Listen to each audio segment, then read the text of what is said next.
Before I mute you all, Leon, have you fixed your? Well, I'm still back to front, but I'm a mirror image, but it's working at the moment. I can hear you. Can you hear me? Yeah, the sound sounds pretty good at the moment. Right, good. I might have to mute myself. We're expecting a caller at the same time as, well, now even, but right. I might mute myself for a few minutes. Okay, I'm going to mute you all anyway now. So, right. Yeah.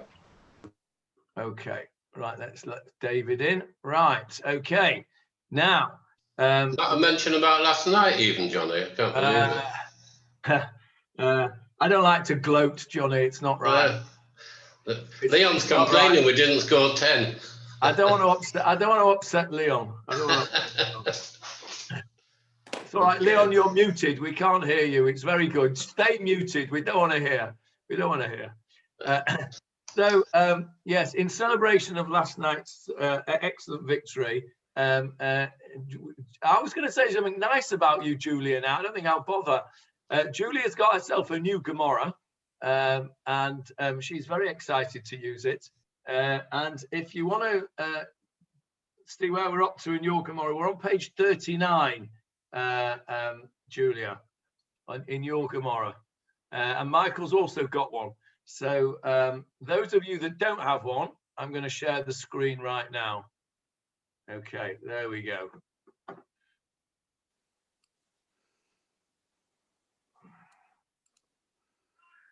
Right, there's our screen shared. I hope you can all see that. Right, so let's just carry on where let's just recap a little bit what we were talking about. Before we start the shiur, I always, when I'm prepping this shiur, I always go and listen to the last few minutes of last week's, because just to remind me where we got up to. And actually, I would recommend spending 10 minutes before you join the shiur, just to go into that's the beauty of having the recordings on the YouTube channel. You can just click on the link that I send out and just have a look at the last few minutes each week, because it means that we can sort of seamlessly carry on. I think that's a good idea to do. What we were doing last week was we had begun to look at these verses in Deuteronomy, in Devarim chapter 1, verses 16 to 18. Let me show you those verses on the screen. Got them ready here. There we go.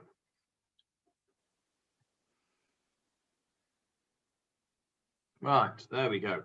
So the verses that we're talking about are these verses in blue. Leon, if you're with us in sound as well as in vision, then you can read out for us verses 16 to 18, because these are the psukim that the Gemarrah is dissecting in great detail, and we're going to learn some interesting things from these verses. We've already started last week. We're going to carry on these verses.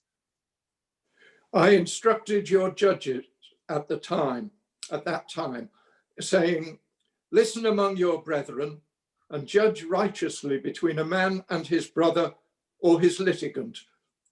You shall not show favoritism in judgment. Small and great alike shall you hear. You shall not tremble before any man, for the judgment is God's.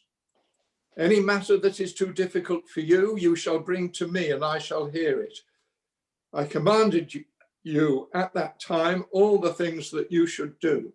Okay, so those are the verses that the Gemarrah is getting stuck into. On the face of it, very straightforward words from Moshe Rabbeinu to the judges, are basically saying, do a proper job. But the rabbis in the Gemarrah spent a long time looking at every single word, and more than that, not just every single word, every single letter, and more than that even, as we heard last week, every single vowel.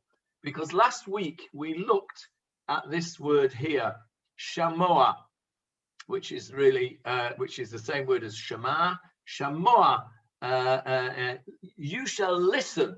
It's an imperative, and this is at saver. Remember, we spoke about the idea that whenever the Torah uses the word tzav, a commandment, it means be particular about it. Be the word the Gemara uses is zariz.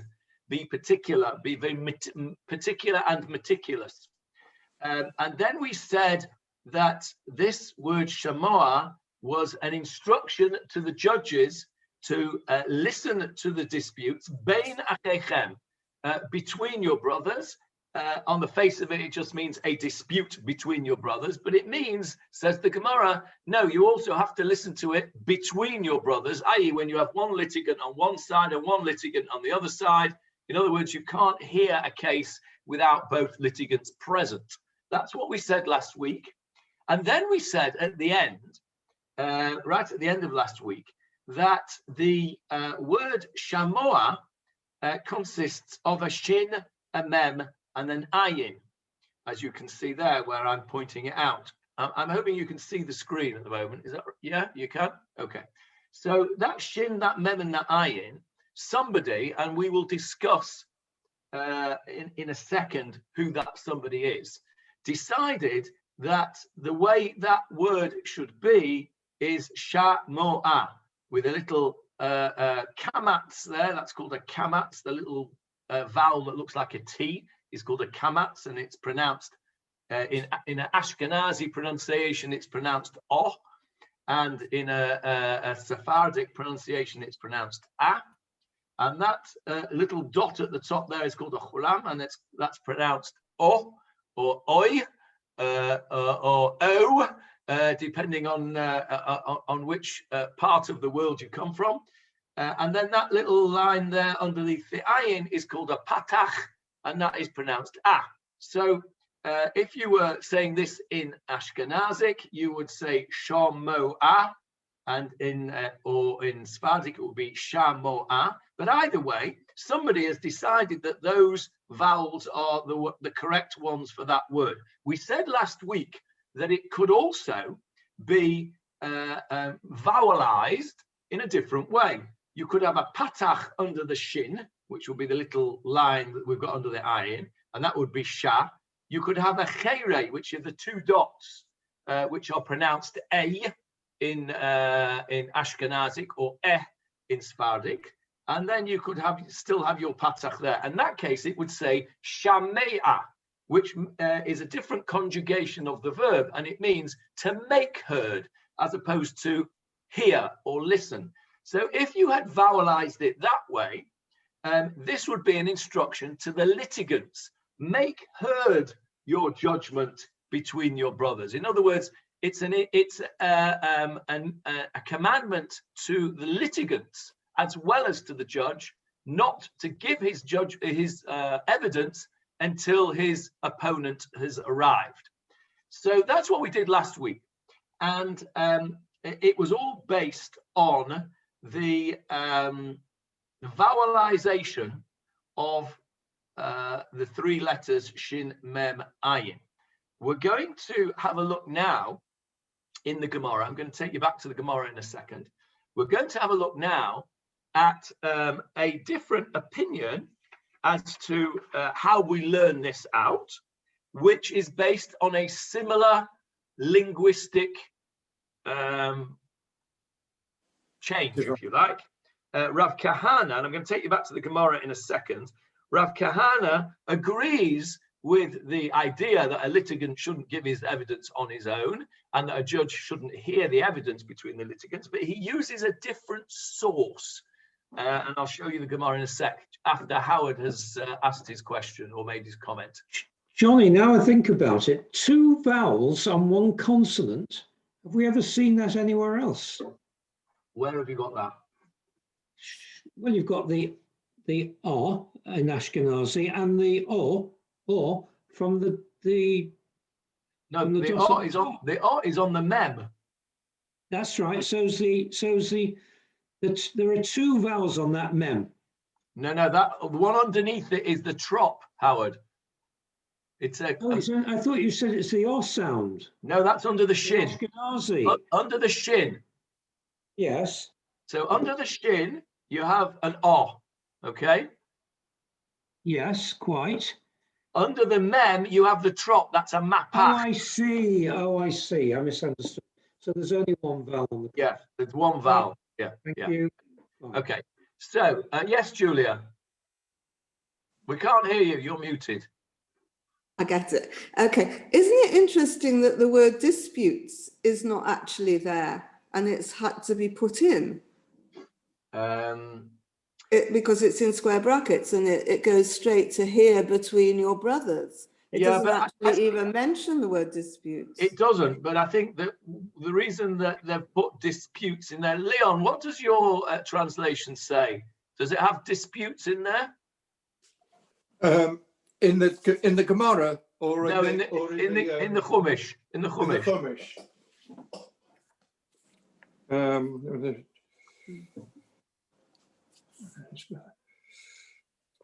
At the end of verse 16, verse 16, chapter 1 of Devarim.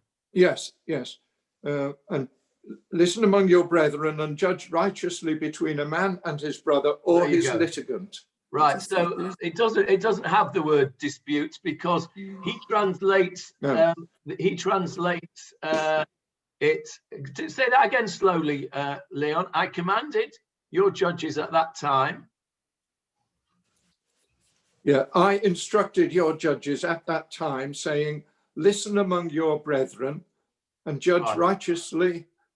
Okay, listen among your brethren is what the Art Scroll translates it as, and that's a more literal translation. The Chabad translation puts in disputes just to make sure that we know that they're talking about judges here. It's pretty obvious. I commanded your judges. Well, judges do hear disputes, don't they? And then it says Johnny. I don't think we can. I don't think that we can read anything into the fact that there's no word disputes there. I think that's just to help us out, Julia, in case we're not quite bright enough to work out that the judges are judging disputes. Well, I'm obviously not bright, but I was just wondering whether it could mean something like you're saying that they're dissecting everything, but could it not just mean that you should be listening in the wider community and paying attention to the wider community and considering whether there is a place for judges? Well, I mean, I think homiletically, I think that's a very nice idea, that we should all listen carefully amongst our brothers. In other words, let's listen to what's going on. Is there somebody out there that needs our help? So I think homiletically, that can go in my Chidushay Ramat Oleg Sefer. I really need Avril to make a note of all these Chidushim. I've never heard that before, Julia, and I think it's very nice. I think that's a very nice explanation underneath the surface. I think that clearly the simple pshat of the pasuk is talking about judges and judging disputes, but I think that's a very nice idea indeed. That and if we sort of expand on that for a minute, this is how I would read it according to the pshat of Rabbi Julia. It would go like this: and I commanded your judges, who are the senior people around, but Etahi at that time, and Lemar, to tell them, Shema beinachechem, go and listen to what's going on amongst your brothers. Go and listen and see what state they're in, and see if you, as senior people, ushpatatem tzedek, maybe you can help them out with some tzedek, with some charity, with some justice, with some kindness, bein ishu bein achiv, between a man and his brother, and between bein gero, and between the strangers amongst you. So homiletically, according to Julia's pshat, which I think is a wonderful pshat, this is an instruction to anybody in a position of seniority to go out into the community and be critically listening to what's going on and trying to help make a better society. And if we go back to my favorite prophet, which I bring up very many times, of Zechariah, this is what he was saying. This is exactly what Zechariah was saying. Go and make sure that you have social justice before you start worrying about the minutiae of whether you should fast and how long you should fast and how much you should eat and how much you shouldn't eat and all that nonsense. We're not interested in that, says Zechariah. Social justice is the name of the game. And this pasuk here, according to the Pshat of Julia, fits in beautifully. I think that is absolutely wonderful. Thank you, Julia, for that. I'm going to just go to Marcel and then Johnny. Marcel, you're... The Sonsino say, here, and in brackets, the causes between your brethren. The causes. Okay, so that's interesting as well, because that would fit in with Julia's Pshat as well, because what's the causes of disputes? The causes of disputes is often aggravation between brothers and between litigants. So that would fit in as well. Johnny, you wanted to say something. I was just going to say, it says Ushafatatem afterwards. So what else would the judges be judging if they weren't judging? I think that's right. And I think that's why Leon's translation in the Art Scroll doesn't have that in brackets. It doesn't really need it on the simple Pshat. But Julia's Pshat, I think, is very, very nice. Yes, Howard? As Julia knows, a cause is an action. It's the dispute. It's the proceedings. It's not the cause of the. It's not the cause of the dispute. It's the dispute. Cause is correct, Julia. I think you're still practicing. Well, this has now gone beyond my legal knowledge. Anyway, so, cause means proceedings. Yes, I have to take a phone call. We'll take your word for it, Howard, since you're the practicing lawyer. Okay, so I've lost my train of thought now with that wonderful chidush from Julius. What were we talking about? We were talking. Oh yes, Shamoah. That's right. So you can see from the summary that I just gave you of last week's end of last week's shiur that we are. I was going to say messing about with, but that would be a bit irreverent. We are altering the vowelization of this word in order to learn something out of it. And this is a common thing that the rabbis do. And we also mentioned, I think last week, al tikreh banayich ela bonayich, do not read your sons, only your builders. We mentioned that last week as well. And now the Gemara is going to give us another one. Let me take you back to the Gemara. Can you see the Gemara now, or are you still on the Chumash? Somebody tell me, what can you see on the screen? You can see the Chumash. Okay, that means I have to stop share and reshare then. Okay, all right. Now you should be able to see the Gemara. Yeah? Yeah, okay. Johnny, can I just say one thing? Yeah. I've been looking at during the week, the bonach and the bonach, they've added a vov into the second word. They actually added a letter, not just a vocabulary, what's the word for it? Pronunciation. Yeah, a vowel. Yeah. A vowel, yeah. But you will know, of course, Johnny, that you don't need that vov there. You can just have a cholam there. Yeah. They've put the vov in to make it easier for you to read. Okay. But if you took that vov out and you just had the cholam, which is the dot at the top, right, it would still read bonayich. Okay. So the vav is there just to help us read it. Yeah. It can be, without the vav, it can still be read bonayich. And the halichat and the halachot is also different thing. Okay. Thank you. Yeah. Okay. Just make it easy. Yeah. So let's go on to carry on in the Gemara. We got to over here. This is new now. What we've done just up till now was just a bit of a recap, plus a wonderful chidush from Julia. But now we're going to go on to a bit more Gemara here. Rav Kahana Amar Mehacha. Rabbi Kahana says, I agree with what you've just taught me, which is that the litigant may not give his evidence without his opponent there. But I'm going to learn it, he says, from a different place. But he does it by the same technique. And I think that's why the Gemara brings it here, because he does it by the same technique of altering the vowelization. And you'll see Johnny, who's just pointed out that they actually put in a vav, an extra letter. Rav Kahana's doing that as well, because we're going to look at this verse here from Parshat Mishpatim, which we're going to read a week on Shabbat. It's chapter 23 of Shemot, and it is verse 1. And I'm going to have to stop share and then reshare for that for you. Hang on while I get that on the screen for you.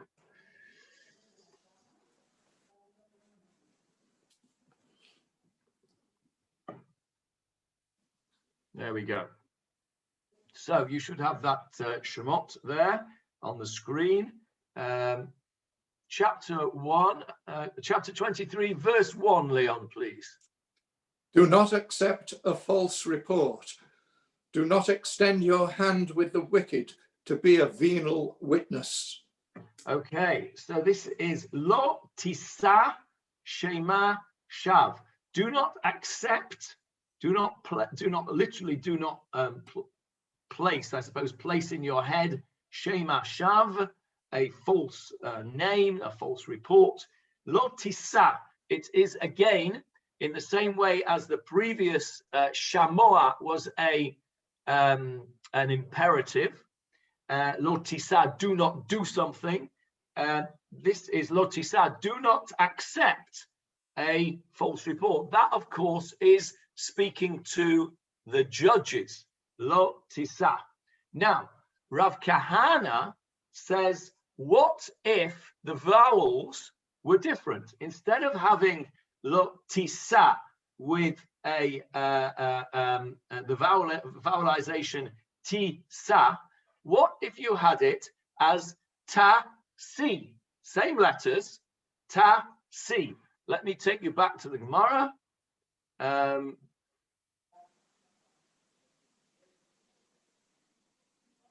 And you'll see what Rav Kahana is doing. There he is. Rav Kahana Amar Mehacha Milo Tisa Lo Tasi. Can you see where I'm pointing on the page? So instead of having Tisa, he changes it to Tasi. Now he's put a yud in there. Can you see that? That's he's put a yud in there. Again, that's to help read it. If you didn't have the yud in, it would still read Lo Tasi. So and as the Steinsaltz translation says, although conjugated in this manner, i.e. the original Lo Tisa, the verb would seem to be addressed to the judges, commanding them not to lend credence to a false report. The term may also be read as you shall not deliver. So it's you shall not make accepted. So it's again that same conjugation that was a change between Shamoa and Shamea. Here it's a change, Lo Tisa, Lo Tasi. It's a grammatical change. It can therefore address the litigants and the witnesses. And Rav Kahana learns the halacha from a different place. And the Gemara brings it here because it's the same technique of changing the vowelization of the words. Now, the question is, who says we can go around changing vowels in the Torah? What if I decide I don't like the way this word reads? I'm going to change it to something else. Am I allowed to change it? What gives Rav Kahana the right to change the vowels from what we have it as being the correct vowelization?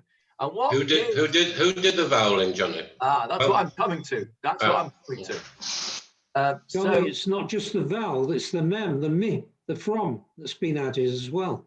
No. Me. That it means he learns it. Me from, and then you can see where I'm pointing. You got some inverted commas.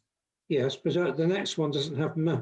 No, because let me translate it. Rav Kahana Amar. Rav Kahana says, Mehocha, I will learn it from here. me from the words lo tisa. And then lo, and then two. Yeah. So that's compared with the me is not part of the verse. Oh, no, I can see it's before the. Yeah. So it means he is learning it me from this verse that I'm now going to say to you, lo tisa. So Rabbi, who was it that changed it up here in Shamoah? It was Rabbi, who was it? Doesn't say. Oh, it does. Rabbi Hanina. So Rabbi Hanina has changed Shamoah to Shameah, and Rav Kahana has changed Tisa to Tasi. Well, what gives him the right to do that?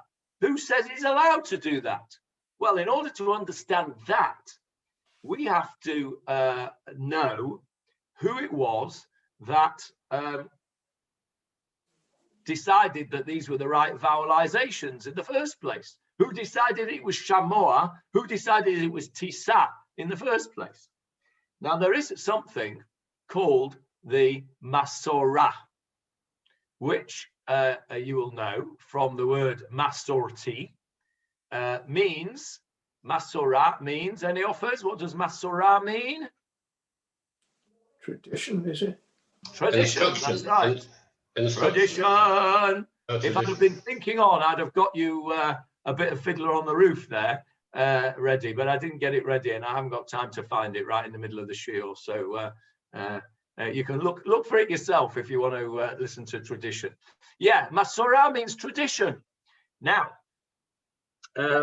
so we Orthodox Jews, I'm assuming that we are all Orthodox Jews at this shiur, have a tradition that this vowelization of the Torah was given by Hashem to Moshe at Har Sinai. Now, as you know from previous shiurim, that puts it above the red line. You can't mess with it because that is given over to Moshe at Har Sinai. So that is the traditional vowelization. Now, fine. The thing is that it's quite clear from this Gemarrah that there wasn't entirely agreement as to what that Masorah was. Okay, we accept as Orthodox Jews that there was a Masorah. There was a handing over. Remember, we went into Pirkei Avot in one of our shiurim in some detail, where we said Moshe accepted the Torah from Hashem at Har Sinai, and he passed it on to Yehoshua, who passed it on to the Nevi'im, who passed it on to the Zakanim, who passed it on to the Nevi'im, who then passed it on to the Anshe Knesset HaGedolah. Remember, we had that whole discussion about tradition, the chain of tradition. So we accept that there is a chain of tradition.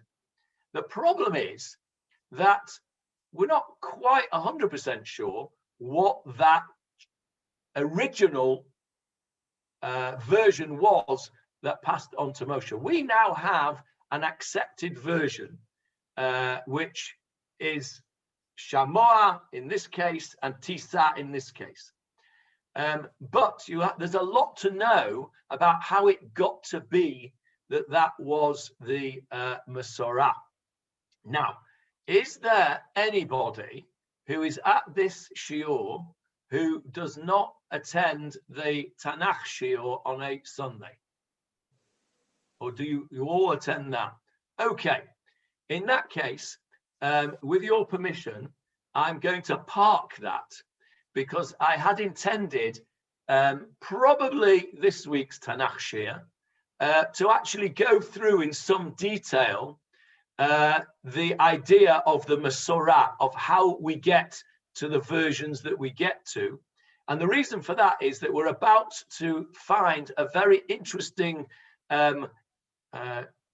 anomaly in the Tanakh, in our chapter 1 of Shmuel Aleph, where there is something called a Kri Uktiv, which is where it's written one way, but we read it another way. And you'll see when we actually look at this particular one, there's lots of those in the Torah and Tanakh, but this particular one, completely and utterly changes the meaning of the pasuk. And so when I was preparing the Tanakh Shir, I'm thinking, this is weird. Why is this here? And it got me to thinking about how we arrived at our Masorah. So I'm going to go into that in some detail in the Tanakh Shir, probably this week, or depending if we get waylaid on something else next week. So I don't want to repeat it, because there are people that go to the Tanakh Shir that aren't at the Gemarrah Shir, and it would be a shame for them to miss out. So if all of you guys are going to be at the Tanakh Shir, then I can just put this on hold for a minute, and we'll do it in the Tanakh Shir. Suffice it to say at the moment that Moshe Rabbeinu received a version of the vowelization from Hashem, and he passed it on through the traditions. What that exact version was is a matter of dispute, and we'll go into that in some detail in the Tanakh Shir. And that dispute as to what exactly it was that Moshe Rabbeinu received is what gives the permission to Rav Chanina and Rav Kahana to mess around with these words. Because if there was no dispute about it, if we fully everybody agreed that these exact vowelizations were given from Hashem to Moshe, and there was absolutely no question about it, then there would be no wiggle room for Rabbi Chanina and Rav Kahana to mess around with the vowels and to do this Gemarrah. So in some ways, it's interesting, in some ways, the fact that this changing of vowelization goes on is in some ways a sort of a proof that we're not 100% sure of what the Masorah is. And you'll see when we go into it that there are various different opinions, and we'll go into that in some detail in the Tanakh Shir. So sounds like Chinese whispers. In a way. Yes, in some ways, Michael, that's right. And at some point in history, which you'll see, it will is about the 7th to the 10th century, the Chinese whispers had to stop, and somebody had to then say, right, this is it. Otherwise, we're not going to have a standardized version. And that's what I'm going to go into in some detail next week, the Tanakh Shir. So suffice it to say for the moment that there is a Masorah, a tradition, and because it's not, pardon the pun, set in stone, the rabbis of the Gemarrah were able to learn things out from the different potential vowelizations of the words, which is what we've just been doing last week and so far this week.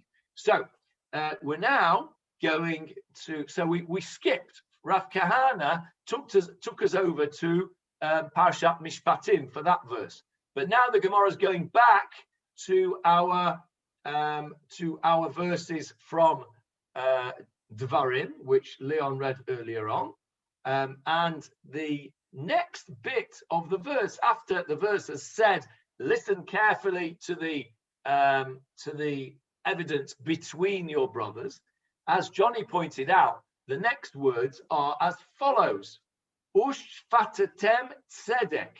Can you've got the Gemara on the screen, yeah? Yeah. Ushfatatem tzedek.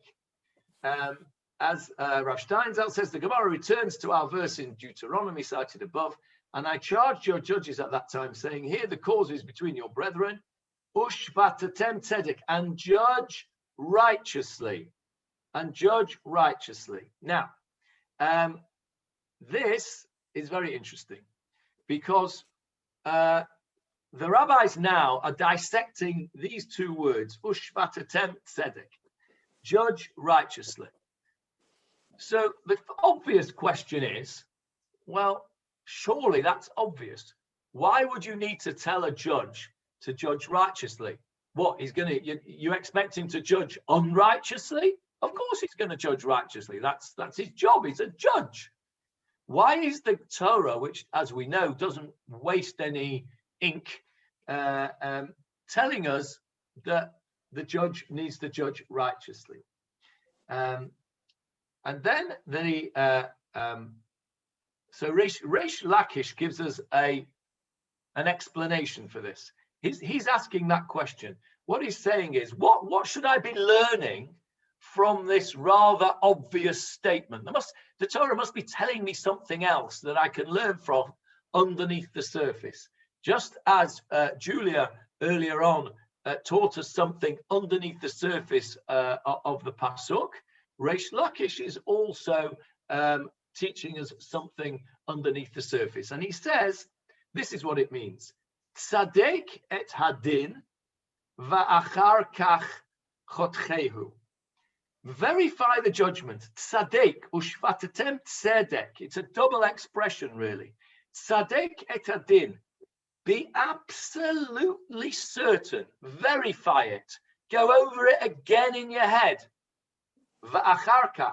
And only then, only afterwards, chotchehu, should you implement that judgment.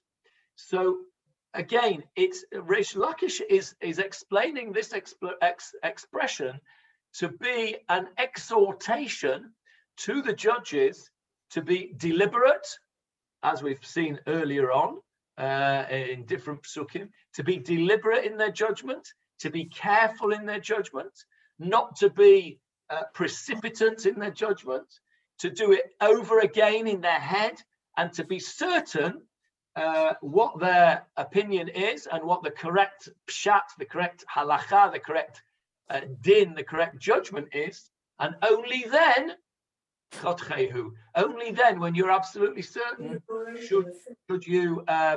should you be giving out the judgment. Okay, and there's a little N over there in the Steinsaltz. Let's see what he's got to say over that. Here it is at the bottom of the page on page 40 for those who are in the hard copy. He says, according to the Rambam, this means that a judge must review and contemplate a verdict a second time and justify it to his own conscience. Only thereafter may he declare his conclusion. That's exactly what we've just said. Alternatively, it means that the judge must resolve any undecided theoretical halachic principles or rulings that may be relevant before determining the outcome of the case at hand. Okay, now by contrast, the Rav Steinsaltz quotes the Maharsha. Now the Maharsha is explaining these words in a different way. And in some ways, the Maharsha is explaining it in a similar sort of way to what Julia said earlier on. And the Maharsha is concentrating on this word here, tzedek, which, as we know, is the same root as tzedakah, which is a difficult word to translate. We've had this conversation before. It means charity, it means righteousness, it means justice, it means all sorts of things. The word tzedek, tzedakah, is a very difficult word to translate into English. But what the Maharsha is concentrating on is the aspect of tzedek, which is the tzedakah, the charitable, the kindness bit. The Maharsha is saying, ushvatatem tzedek, be charitable in your judgment, he's saying to the judge. Let's see how he puts it here. By contrast, the Maharsha understands that the word verified, tzadek, in this context refers not to strict justice, but to charity, tzedakah. First, the judge is enjoined to encourage compromise, which is a form of charity. In the event that this pursuit is unsuccessful, he should implement strict justice. Now, I'm not going to rehearse the whole Gemarrah that we did a few weeks ago about compromise, because if you remember, there were lots of different opinions as to whether compromise was a good thing or a bad thing. There were certain rabbis that said you burn in hell if you go and if you do a compromise. Clearly, the Maharsha is not of that opinion. The Maharsha is of the opinion that to do a compromise is good. Let's leave it at that. If you want to go and rehearse that whole business about the compromise being good or bad, go back a couple of pages. You can go back into the shiurim if you want. They're all online, and re-look at that. But the Maharsha is understanding tzedek to be an instruction to the judges to try and arrange a compromise first, and failing that to do it with justice. Yes, Howard. There's a big difference between encouraging compromise and the judge getting fed up and compromising, for which he could burn in hell. Yes, you're quite right. And if you notice, that's not what the Maharsha says. The Maharsha does not say the judge should compromise. On the contrary, he says encourage compromise between the litigants. Yeah. And if that fails, well, then it's proper justice. You know, messing about, no fudging the issue. You're quite right. Apparently, Israeli judges always urge the parties to go outside and compromise. That's not the same as his saying when he's writing his judgment, "I'm sick of this, I'll just do a compromise." Correct. And that is exactly what the Maharsha is pointing out here. Okay, now let's go on in the verse. The verse then says, Ushvatatem tzedek, you shall judge justly, bein ish, ubein achiv, ubein gero, which we translated, Leon, as what?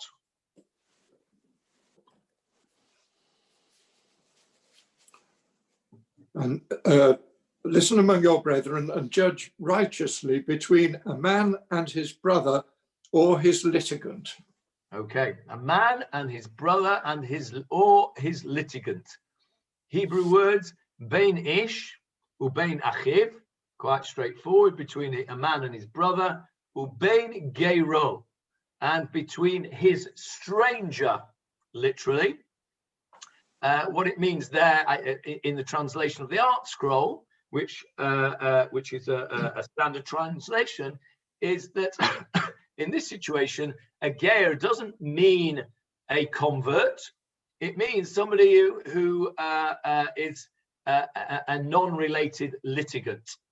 Gero, somebody who is strange to his family. But you'll see in a minute that the Gemarrah is going to give us a completely different translation and understanding of the word ger. But before we come to that, we've got to look at ish, bein ish ubein achiv. Now you would say to me, well, what can possibly be so difficult about that? You're telling the judge to judge between a man and his brother. What possibly can you learn extra from that? Well, Rish Lakish, no, not Rish Lakish, I beg your pardon.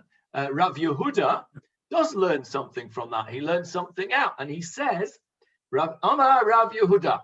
I'm over here where my pointer is. Amar Rav Yehuda. Rav Yehuda says, Afilu bein bayit la'aliyah. That's between a house and an aliyah. What's an aliyah? Aliyah is something which is high. And in a house, the aliyah is the attic room, the upper story. If you want to make a room in your roof space, that's called an aliyah. And seemingly, that's what people did. There were houses that had upper stories, which were not necessarily occupied by the same families. So what Rav Yehuda is saying that he learns from this expression bein achiv, bein ishu bein achiv, is that a judge must be very meticulous, because let's say you have a situation where, and these situations they're talking about is inheritance. You have a situation where two brothers inherit one property. Their father owned a property, and it is a two-story property. There is the main living quarters, which was on the ground floor, and there is the granny flat, if you like, on the upper floor. I don't know if the Americans and the South Africans with us understand that expression, granny flat, but in English, a granny flat is a little attachment to the house that people often make for their elderly relatives, so they can maintain their independence while still being part of the family and being close by to be looked after. And in ours is called a mother-in-law apartment. A mother-in-law. Well, my mother-in-law was very nice actually, but that was too tempting. And so it's called a mother-in-law apartment in America. What's it called in South Africa, Morris? A granny flat. Okay, it's called a granny flat. Okay, so the granny flat's on the top floor. Now, it would be very easy for the judge to say to Reuven and Shimon, who come along with this house to be divided up in the inheritance. It would be very easy to say, okay, let's have a look. Reuven, you have got a small family. Shimon, you've got a large family. I tell you what, Reuven, you take the top floor. Reuven, you take the granny flat. Shimon, you've got a big family. You take the bottom flat. You take the bottom bar, the main living quarters. And Rav Yehuda is saying that this expression, bein ishu bein achiv, comes to teach us that no, you can't do that. Don't be lazy in your judgment. No, you have to value both bits of the property, and you have to make sure that it's equitable. So if you're going to give Shimon the lower, more valuable story, and you're going to give Reuven the less valuable upper story, then Shimon will have to make some kind of monetary compensation to Reuven to make sure that they're all getting everything equally, because that's how it's got to be. It's got to be equitable. Now, we're not talking about where there is a will, where a person specifically leaves a particular item to a particular person. That's their prerogative to do that if they want to do that. Here we're talking about where somebody it dies intestate without a will, and there is a dispute between the brothers as to who gets what. The judge who's judging this dispute cannot be lazy or cannot take into account the social circumstances of the brothers and just to give out a judgment like that. No, it has to be carefully valued to make sure that everything is done equitably. That's what Rav Yehuda tells us from that. Let's just have a look what the note says here. The Maharsha, who we just quoted before, explains that this interpretation pertains to dividing property. This is just what we've just said, actually. A judge must not consider whose family is bigger in determining who should get the larger property within the estate or other similar ancillary considerations. Rather, the division must be implemented according to the value of the property and the number of inheritors. By contrast, another commentary, this is the Iyun Yaakov, asserts that the judge must listen to all the claims of each side, even in simple cases of division of property, and not assume that each side's considerations are self-evident.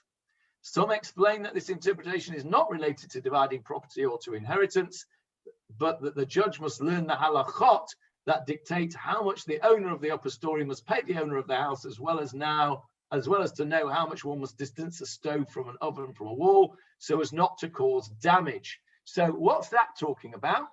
Another opinion of what Rabbi Yehuda is saying is that a judge must know all the halachot of landlord and tenancies. So they've got to know the going rate for rent.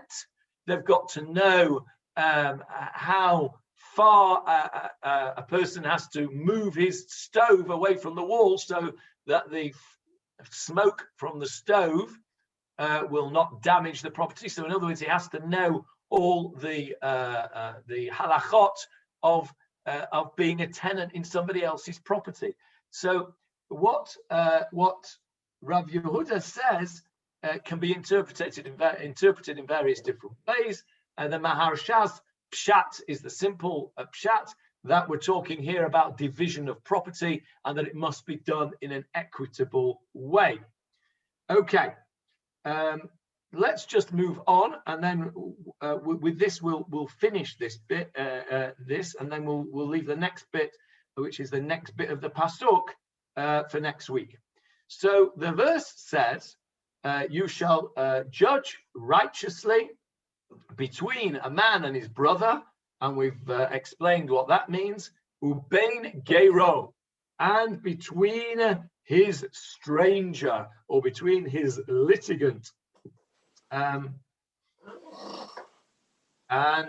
let's have a look what this means. Rav Yehuda has got, the same Rav Yehuda, by the way, has got an explanation for this. And he says, ubein gero, and with regard to this expression, ubein gero, between his stranger, he says that this word gero doesn't mean a stranger. It comes from the word lagur, which you all know what that means. That means to live, because you all know how to say ani gar be-Netanya or ani gar be-Tel Aviv in Howard's case. I live in Netanya. Ani gar be. I live in. So it's a dwelling. I dwell in. We have it in Tanakh many times. We say that the Bnei Yisrael, the Bnei Yaakov, went down to Egypt, lagur sham, to dwell there. It's often translated in old-fashioned chumashim. I bet Marcel's got a Sonsino handy there to tell us that lagur would be translated as to sojourn. Well, I don't know about you. When I was in school learning Chumash, I didn't know what sojourn meant. But anyway, I digress. So lagur means to live, means to dwell. So Rav Yehuda uses this bein gero to explain to us something that the judge, and he's consistent with what he's said earlier on, according to the Maharsha. He says, not only must a judge hear a dispute carefully and make a equitable split between a granny flat and a house, which might be a very big difference, might be a huge house, which is worth £1 million, and it might be a little granny flat on the top, which is only worth £100,000. So that's a lot of money he's got to be very careful about. So ubein gero, Rav Yehuda says, comes along to teach us that not only in big money cases, big amounts, you've got to be careful. Afilu bein tanur lekirayim, even according to in a case where the difference is between a tanur and a kirayim. Does anybody know the difference between a tanur and a kirayim? A tanur, what is a tanur? Is an oven, and a kirayim is the hob. Okay, that's exactly right, Marcel. A tanur is an oven. Open fire versus the clay thing. That's right. The most famous tanur in the Gemara is something that those of you who were on our tiul a couple of years ago up to Tveria will have seen a little film about. Some of you may have even learned the Gemara. The tanur, which tanur am I speaking about? Achnai. Thank you. The tanur shel achnai. The tanur shel achnai. Let me show you something on the screen.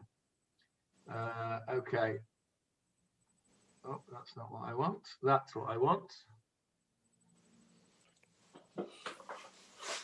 That is a tanur. That is a tanur actually from Byzantine times, but it's the tanur that we're talking about. It's an oven. It's a clay oven which was used for cooking, and that is called a tanur. A kirayim is, as Marcel said, is what we would call today the hob. or I don't know if you call it hob in American and South African. Do you call it the hob, the bit that you have on the top where you have your gas coming out of and you put Stove. You'd call it a cooktop, but I imagine here it would be an open fire versus a clay-covered fire. Okay, One so where you cook and one where you bake. You call it a cooktop, do you, in America? Yes. Or stove. Or a In stove. South Africa, Okay. you call it a hob. What do you call it, Morris? A hob.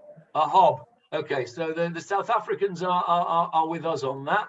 The Americans, of course, have bastardized our language for 200 and odd years, but let's not go into that. The hob or the cook. Yes, I really think we should go into the law of bastardization here, Johnny. Thank you. Okay. I think they call it a hot plate. No, a hot plate is a platter. A hot plate is something different altogether.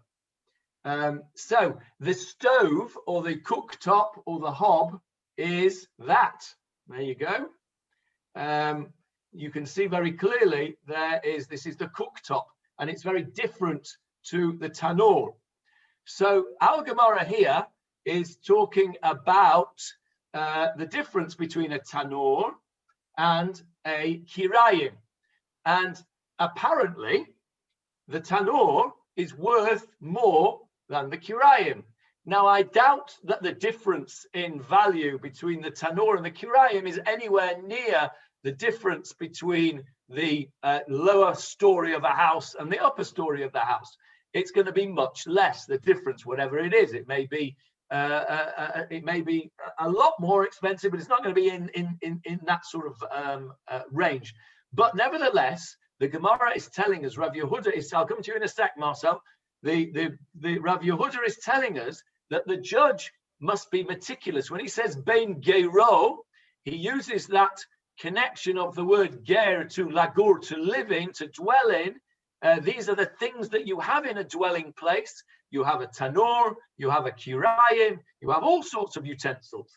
And when a person inherits, or when brothers or families inherit, then there has to be equitable sharings out of the items. So much so that the judge has to value the tanur and then value the kirayim and make an equitable decision between it. Now, just before I go to Marcel on that, let me tell you that this, I'm sure I don't need to tell you this, but it's very prominent in my mind at the moment. And I'll just tell you very briefly because it's interesting. As you know, my mother passed away just over a month ago, 5 weeks ago. And you know, we had to go, my sister and I had to go into her apartment after she passed away. And there it was in all its glory as she had left it, with all her things in it. And as it so happens, she has some furniture, which actually I believe Marcel and Jeffrey's parents bought my parents for their wedding anniversary, which was their wedding present, which was some Epstein furniture. I don't know if it's in relation to Howard, the furniture people. No. Anyway, it's apparently extremely valuable. This stuff. My mother apparently had it valued a few years ago, and it was worth about £15,000. This dining room suite and a cupboard and what have you. Now, I happen to know that my mother had promised that furniture to one particular of my children because he was particularly interested in that kind of thing. So she had said, when I'm no longer here, you can have this. This will be for you. And I was there, I heard it, and it's not in dispute that that's what she said. Now, the question is that fair?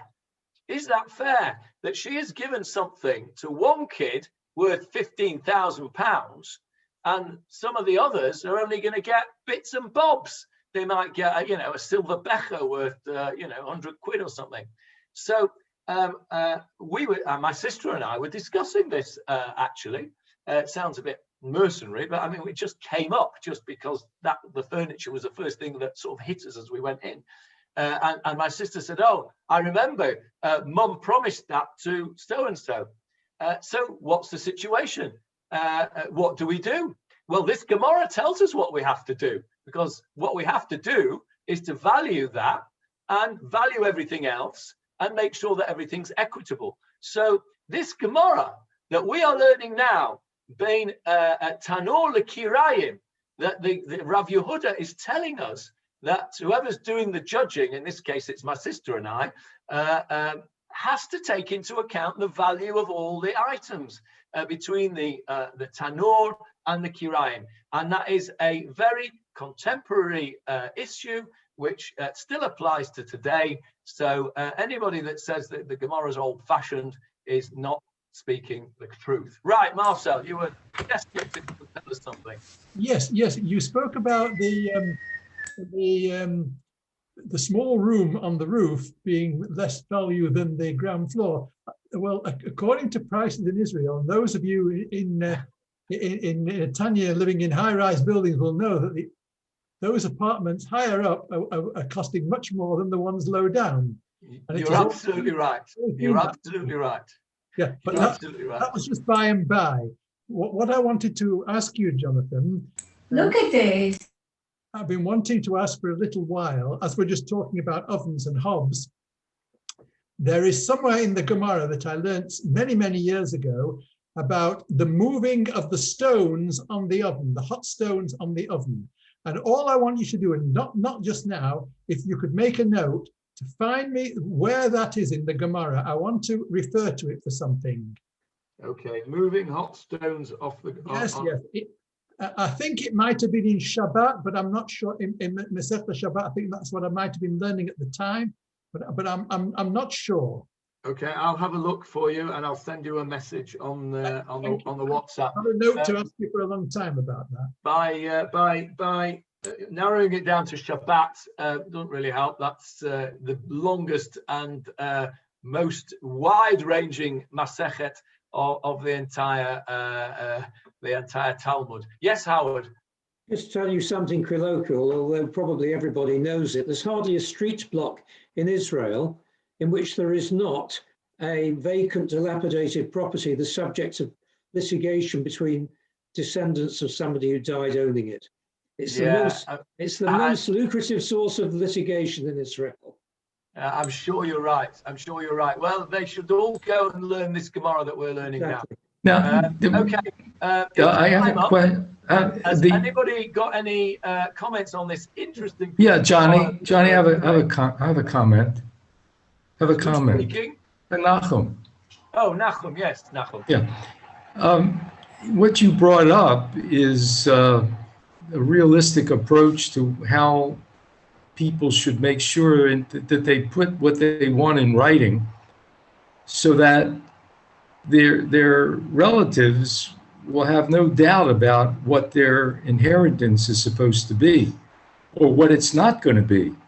And I was wondering, is that something that was done in ancient times, or is that just from today because we realize that without putting it in writing, there'll be litigation? Anybody can just claim what they believe is theirs, and it's not theirs, or it is theirs. So I wondered if they did that during the Torah time. Okay, it's a very good question, Nachum. The simple answer to your question is no, they did not. And in fact, there are halachot, many halachot about inheritance, which today we have to circumvent by trickery. When I say trickery, I mean the kind of trickery that we do by selling our chametz Erev Pesach to somebody who's not Jewish, because the halachot of inheritance are very simple, and that is that a man's sons inherit all his property equally, except for the firstborn who gets a double portion, and the girls get nothing. And that is the halakha.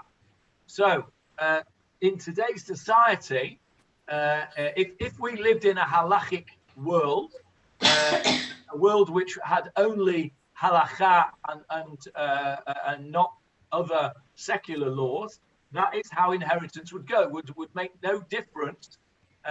You died owning property, your property is shared out amongst your sons, with the firstborn getting pi shnayim, getting a double portion. So if you then make it, so if you make a will and you say that on my death, I want this to go to that one and that one to go to this one, then actually, according to some opinions of the halacha, that is not allowed. You're not allowed to do that. So there is a little trick that you can do to get out of that. You make your will, and by the way, you're absolutely right. Everybody should be absolutely clear in writing what they want to go to whom, so there's no fights, and so that we can actually reduce the lucrative litigation that goes on between disputes that Howard's just spoke about. But the way out of it, the way out of it is to you make a halachic will. The halachic will says that I want this to go to this child, this to go to that child, this to go to the other child, this to go to charity, this to go to wherever. And you put a clause in that says, retrospectively, all of this takes place 5 minutes before I die.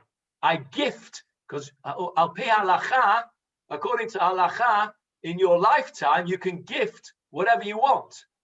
So, but once you're dead, that's it. The halachas of inheritance kick in. So the way out of it in the halachic will is you put a clause in that says, retrospectively, 5 minutes before I die, these are the gifts that I want to give. So you end up, and the really careful Jew who wants to do it absolutely right will give away everything retrospectively 5 minutes before his death, except for a nominal amount. So let's say leave 100 shekels that he hasn't given away, so that 100 shekels can then be split according to the halacha amongst his children, and the oldest one can get his double portion. He has fulfilled the halacha of a halachic will, and yet his wishes of getting whatever to whoever have been fulfilled. It's a very clever little trick out, in the same way as the clever little trick of selling your chametz to a goy is also a clever little trick, but it's a trick. It's a very, I'm glad you raised this, Nachum, because it's a brilliant piece of legal acrobatics, which allows you to gift whatever you want to do retrospectively before you die. You leave a little bit to be handed out according to the halacha, and everybody's happy. And with that, I shall wish you a very good morning. Anybody who's got any extra questions, please send them on the chat, on the chat group, because I have to go. Right. Just one very quick point, Johnny, on halachic will. Yes. Going to, I don't know if you discussed Rabbi Twersky at the beginning before I joined, but just to say what a Kiddush Hashem that he made by having a halachic will, or there was something in place to say that there would be no eulogies at his levaya, and the levaya would be for a private thing for his family only, noting, of course, that Rav Twersky was nifter on account of coronavirus. 100% agree. I didn't mention Rav Twersky. That was remiss of me. Rav Twersky, I'm sure everybody's read something that Rav Twersky's wrote. He wrote over 60 books. Amazing man, amazing man. Perhaps I'll do a little tchelet video like I did for Rabbi Sachs on Rabbi Twersky, because I think he warrants it and merits it. Thank you for that. Shavua Tov, everybody. Shabbat Shalom. Shavua Tov, Johnny. Thank you very much. Bye-bye.